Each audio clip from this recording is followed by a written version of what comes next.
Everyone, welcome to another video and I am a friend Bharat Shankar.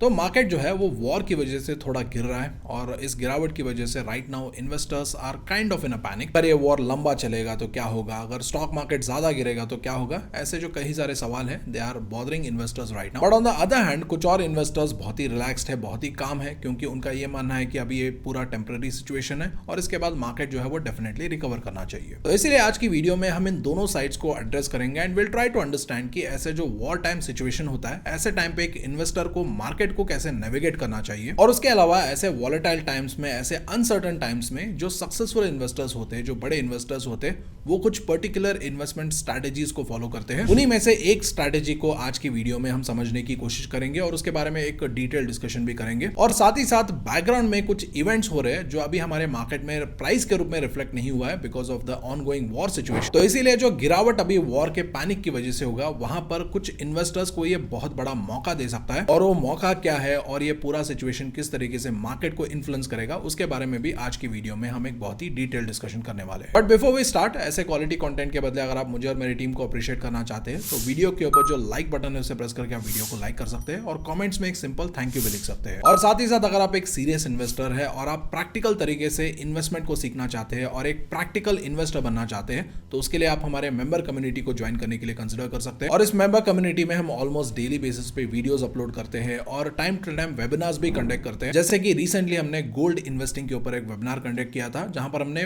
Gold investing को किस तरीके से प्रैक्टिकली अप्रोच करना चाहिए उसको हमने वहां पर डिटेलली समझा। तो इसीलिए अगर आप एक सीरियस इन्वेस्टर है and if you are seriously considering to upgrade your investing skills, then this could be the place. और मेंबर कम्युनिटी ज्वाइन करने के लिए आप मेरे चैनल पे जा सकते हैं और वहां पर जो ज्वाइन बटन है उसके ऊपर क्लिक करके आप मेंबर कम्युनिटी को ज्वाइन कर सकते हैं। और उसके अलावा डायरेक्ट ज्वाइनिंग लिंक मैंने वीडियो के डिस्क्रिप्शन और पिन कमेंट में भी दे दिया है। So first of all please understand, stock market investors and stock market itself has to deal with the geopolitical developments that are happening between India and Pakistan and there is no way out. अगर हम एक investor है तो हमें इसके साथ deal करना सीखना चाहिए। और अभी के टाइम में एज एन इन्वेस्टर हमें यह समझना बहुत ही ज्यादा जरूरी है कि अगर एक कॉन्फ्लिक्ट डीपर लेवल पे एस्केलेट नहीं होता है, एक फुल ब्लोन वॉर के रूप में कन्वर्ट नहीं होता है, और अगर एक कॉन्फ्लिक्ट लिमिटेड रहता है, तो चांसेस बहुत ज्यादा है कि धीरे धीरे जब एक कॉन्फ्लिक्ट सबड्यू होगा तो markets can emerge very very strong. तो अभी सबसे पहले उस प्राइमरी फियर को एड्रेस करते हैं जिसके चपेट में आके बहुत सारे जो रिटेल इन्वेस्टर्स हैं वो अपने इन्वेस्टमेंट्स को प्रीमेच्योरली बेच रहे हैं और अपना पोर्टफोलियो खाली करके मार्केट से भाग रहे हैं। और वो फियर ये है कि अभी इंडिया पाकिस्तान के कॉन्फ्लिक्ट की वजह से मार्केट को जितना गिरना था, मार्केट अभी उतना गिरा नहीं है, मार्केट को मैनिपुलेट किया जा रहा है और अभी आने वाले टाइम में मार्केट गिरेगा, मार्केट क्रैश होगा। और मैं कुछ कमेंट्स भी पढ़ रहा था, कुछ लोग ये भी लिख रहे थे कि मार्केट जो है वो लोअर सर्किट में भी पहुंच सकता है। तो सबसे पहले अगर आप रिलैक्स होकर लॉजिकली सोचेंगे तो एक दो स्टॉक्स को, छोटे स्टॉक्स को मैनिपुलेट किया जा सकता है। पूरे मार्केट को मैनिपुलेट करे, वो भी एक लंबे समय के लिए, then I think it is very very difficult। हाँ, हो सकता है एक्सपायरी के टाइम हम थोड़ा मोमेंटरली ऐसे चीजों को देख सकते हैं, लेकिन मार्केट कंसिस्टेंटली मैनिपुलेट हो जाए उसके चांसेस बहुत ही कम है, और वो भी एक लंबे समय तक। And also we have to understand that market में गिरावट तब आता है जब बड़े इन्वेस्टर्स का सेलिंग आता है, और ऐसा नहीं है कि खतरा आने पे बड़े इन्वेस्टर्स बैठे रहेंगे। आपने देखा रिसेंट टाइम में जब ट्रंप ने टैरिफ पॉलिसी अनाउंस किया था और उसके बाद 2-3 दिनों में जो मार्केट में कार्नेज हुआ था, we all have witnessed that. तो इसीलिए अभी इस वॉर के सिचुएशन के टाइम में it's worth to understand that कि मार्केट में इतना ज्यादा सेलिंग क्यों नहीं आ रहा है, स्पेशली बड़े इन्वेस्टर्स का। तो इसको समझने के लिए ना फॉर टाइम बीइंग हम क्या करेंगे, ये जो मार्केट का पूरा जियोपॉलिटिकल टेंशन का इन्फ्लुएंस चल रहा है, इसको थोड़ी देर साइड में रखते हैं and will try to understand हमारा जो मार्केट है वो फंडामेंटल लेवल पे किस तरीके से प्रोग्रेस कर रहा है। एंड ऑफ कोर्स हमारे जो मार्केट के फंडामेंटल्स है वो क्वार्टरली रिजल्ट से बहुत हद तक इन्फ्लुएंस होता है और बहुत हद तक हमारे मार्केट का जो फंडामेंटल वैल्यू है वो डिटरमाइन होता है। और अभी ये जो पहले क्वार्टर के रिजल्ट्स अनाउंस हो रहे हैं, वहां पर ये एक्सपेक्ट किया जा रहा था कि जो रिजल्ट्स है वो बहुत ही खराब आएंगे और बहुत सारे जो कंपनीज हैं वो लोअर देन एक्सपेक्टेड रिजल्ट्स को पोस्ट करेंगे। लेकिन हुआ क्या, ऑलमोस्ट 108 कंपनीज ने अपने एक्सपेक्टेशंस को एक्सीड करके क्वार्टरली रिजल्ट्स में अच्छा रिजल्ट्स पोस्ट किया। एंड ऑफ कोर्स यहाँ पर कुछ लोग ये बोल सकते हैं कि सर, जिन कंपनीज का रिजल्ट्स अच्छा आता है ना, वो अपने क्वार्टरली रिजल्ट्स को जल्दी पोस्ट करते हैं, और जिनका रिजल्ट्स बुरा आता है वो अपने क्वार्टरली रिजल्ट्स को बाद में पोस्ट करते हैं। हो सकता है, बट ऑलमोस्ट अभी अगर आप देखेंगे तो मेजर कंपनीज का रिजल्ट्स आ चुका है एंड फैक्ट्स आर फैक्ट्स, और अभी फैक्ट्स में हमें ये दिख रहा है कि जो नंबर्स है उन्होंने एस्टिमेट्स को बीट किया। और उसके बाद दूसरा पॉइंट ये है कि जो फॉरेन इंस्टीट्यूशनल इन्वेस्टर्स है, एफआईएस है और एफपीआईज है, they were not expected to buy, लेकिन हो क्या रहा है, they have turned into buyers और उन्होंने अभी हमारे मार्केट में सिग्निफिकेंट वॉल्यूम्स में परचेजिंग किया है। एंड ऑफ कोर्स मार्केट में प्राइस बढ़ेगा गिरेगा वो डिमांड और सप्लाई के ऊपर डिपेंड करता है। और अभी अगर आप सप्लाई साइड पे देखेंगे तो ना कोई मेजर आईपीओ है ना कोई मेजर क्यूआईपी है, तो इसीलिए अभी बोला जा रहा है कि जो मार्केट में बिकवाली आ रहा है, जो मार्केट में सप्लाई आ रहा है शेयर्स का, वो मेनली रिटेल इन्वेस्टर्स का है जो मेनली पैनिक की वजह से, डर की वजह से मार्केट में शेयर्स बेच रहे हैं। और रिटेल कैटेगरी में ही जो एचएनआईज है उनकी तरफ से भी सेलिंग आने का एक्सपेक्टेशन है। और जो बाकी के बड़े इन्वेस्टर्स है, जो एफआईएस है और डीआईएस है, they are still net buyers in the market. तो इसीलिए अभी के सिचुएशन में these could be the reasons why our market is stable and in spite of India Pakistan war and escalating situation, हमारा जो मार्केट है जितना एक्सपेक्ट किया जा रहा था उतना ज्यादा अभी नहीं गिर रहा है। क्योंकि पॉइंट नंबर 1, हमारे मार्केट का फंडामेंटल स्ट्रेंथ बढ़ रहा है और जब भी फंडामेंटल स्ट्रेंथ बढ़ता है तो वहां पर सबको पता होता है कि सूनर और ये फंडामेंटल स्ट्रेंथ प्राइस के रूप में भी मार्केट में रिफ्लेक्ट होना चाहिए। लेकिन अभी ये रिफ्लेक्ट इसीलिए नहीं हो रहा है because of India Pakistan escalation and tension. और ये बात बड़े इन्वेस्टर्स को पता है, जिसकी वजह से बड़े इन्वेस्टर्स का भी बाइंग आ रहा है और बड़े इन्वेस्टर्स बाय करेंगे, वेट करेंगे और उसके बाद जब वॉर का सिचुएशन थोड़ा डीएस्केलेट होता नजर आएगा उसके बाद चांसेस बढ़ जाएगा कि हमारा जो मार्केट है वो वापस स्ट्रांगली बाउंस बैक करे। और जब मार्केट बाउंस बैक करेगा तो we all know what happens that time. जो बड़े इन्वेस्टर्स है जिन्होंने ऑलरेडी अच्छा प्रॉफिट कमा लिया है वो हायर प्राइस पे, हायर वैल्यूएशन पे माल बेचेंगे और उस टाइम रिटेल इन्वेस्टर्स उसी स्टॉक को या उसी मतलब एसेट को जो पहले सस्ते पे मिल रहा था उसको भी महंगे खरीदने के लिए मार्केट में वापस आ जाएंगे। और ये पुराना पैटर्न है, डर के माहौल में बड़े इन्वेस्टर्स खरीदते हैं और खुशहाली के माहौल में वो रिटेल इन्वेस्टर्स को वही स्टॉक बेच देते हैं। और रिटेल इन्वेस्टर्स क्या करते हैं, डर के माहौल में वो बेचते हैं और वो भी सस्ते दाम पे बेचते हैं और खुशहाली के माहौल में जब महंगा हो जाता है सब कुछ तब वो खरीदने आ जाते हैं। And that is the reason why almost 90% of the people don't make money in the stock market, only 10% of the smart investors make money in the stock market, जिनके पास थोड़ा गिरावट हैंडल करने का स्टमक और करेज है और जिनके पास वेट करने का patience. And also a quick reminder on the upcoming workshops जिसको हम इस महीने कंडक्ट करने वाले हैं, जहां पर हम टेक्निकल एनालिसिस के ऊपर एक 1 डे वर्कशॉप करने वाले हैं। और इस वर्कशॉप में हम क्या क्या सीखने वाले हैं, वहां पर हम बेसिक्स ऑफ टेक्निकल एनालिसिस सीखेंगे और साथ ही साथ वहां पर हम कुछ ऐसे स्ट्रैटेजीज को भी डिस्कस करेंगे जिसको मैं पर्सनली इस्तेमाल करता हूं स्विंग ट्रेडिंग और शॉर्ट टर्म इन्वेस्टिंग के लिए। और हम इन स्ट्रैटेजीज को बैक टेस्ट भी करेंगे और ये जानने की कोशिश करेंगे कि यहाँ पर ये जो स्ट्रैटेजीज है ये बुल मार्केट में कैसे काम करते हैं, बेयर मार्केट में कैसे काम करते हैं, उन दोनों को भी वहां पर हम डिटेल में समझने वाले हैं। और उसके अलावा हम एक और वर्कशॉप करने वाले हैं जो होगा मल्टी बैगर स्टॉक पिकिंग के ऊपर, जहां पर हम ये सीखने वाले हैं कि मल्टी बैगर स्टॉक्स को पिक करने के अलग अलग स्ट्रैटेजीज और अलग अलग मेथडोलॉजीज क्या क्या है और साथ ही साथ अच्छे मल्टी बैगर्स को यानी जेन्युइन मल्टी बैगर्स को और फ्रॉड कंपनीज को कैसे सेग्रीगेट करना है उसके ऊपर भी हम उस सेशन में या उस वर्कशॉप में डिस्कस करने वाले हैं। इन दोनों वर्कशॉप्स का रजिस्ट्रेशन लिंक नीचे वीडियो के डिस्क्रिप्शन और पिन कमेंट में भी है, आप जाके चेक कर सकते हैं। तब इसके बाद ना we will try to discuss a very very simple strategy जिसको बहुत सारे बड़े इन्वेस्टर्स फॉलो करते हैं ऐसे वॉलेटाइल मार्केट्स में, जिसको फॉलो करके वो लो रिस्क के साथ एक अच्छा प्रॉफिट्स भी कमाते हैं। और ये सिंपल स्ट्रेटेजी है invest in strong companies eight a fair price, यानी अच्छे कंपनीज में सस्ते दाम पे इन्वेस्ट करो। और ये बात सुन के बहुत सारे रिटेल इन्वेस्टर्स ये बोलेंगे कि ये क्या घिसा पिटा स्ट्रेटेजी है, ऐसा कोई स्ट्रेटेजी बनाओ जिससे रातों रात 50% 60% बने या पैसा 10 गुना 20 गुना हो जाए। और इसी थॉट प्रोसेस की वजह से और इसी माइंडसेट की वजह से रिटेल इन्वेस्टर्स मार खा जाते हैं और रिटेल इन्वेस्टर्स के इसी इलॉजिकल थॉट प्रोसेस का फायदा उठा के बड़े इन्वेस्टर्स पैसे कमाते हैं। और अभी तक मैंने करीब 11-12 साल स्टॉक मार्केट में बिताया है और वहां पर मैं एक पर्टिकुलर पैटर्न को बार बार रिपीट होता देखता हूं। और वो पैटर्न क्या है, रिटेल इन्वेस्टर बुल मार्केट में क्या करता है, वो एक्सट्रीम रिस्क लेके इन्वेस्ट करता है, वहां पर बहुत अच्छे प्रॉफिट्स कमाता है और उसके बाद रिटेल इन्वेस्टर इसी थॉट प्रोसेस में रहता है कि आगे भी ऐसे ही रिटर्न्स बनेंगे, मैं ज्यादा रिस्क लेके ज्यादा रिटर्न्स आगे भी ऐसे ही कमाता जाऊंगा। और इसी लालच में आके जब मार्केट वॉलेटाइल होता है वहां पर भी रिटेल इन्वेस्टर्स बड़े रिस्क लेके बड़े प्रॉफिट्स कमाने की कोशिश करते हैं और इसी चक्कर में वो सारा पैसा गवा देते हैं। यानी बुल मार्केट में वो पैसे बनाते हैं और वॉलेटाइल मार्केट में वो पैसे गवा भी देते हैं। लेकिन वही एक स्मार्ट इन्वेस्टर क्या करता है, वो रिस्क लेता है बुल मार्केट में, अच्छे प्रॉफिट्स वहां पर कमाता है